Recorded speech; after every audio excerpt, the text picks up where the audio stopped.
È una storia che sta girando da qualche giorno, ma francamente, come ho detto più volte ai giornali, io sono contento e sereno, anzi scusate, sicuro e sereno che queste 50 militanti non esistano.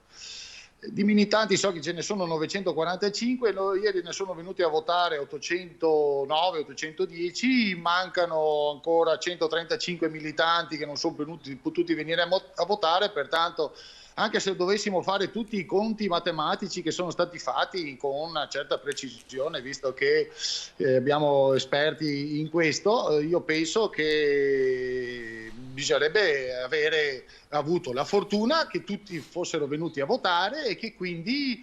ci fossero tutte le espressioni di voto dei singoli militanti in maniera tale da avere un conto preciso. Trovo che comunque continuiamo sempre a farci del male e quindi spero di riuscire a invertire questa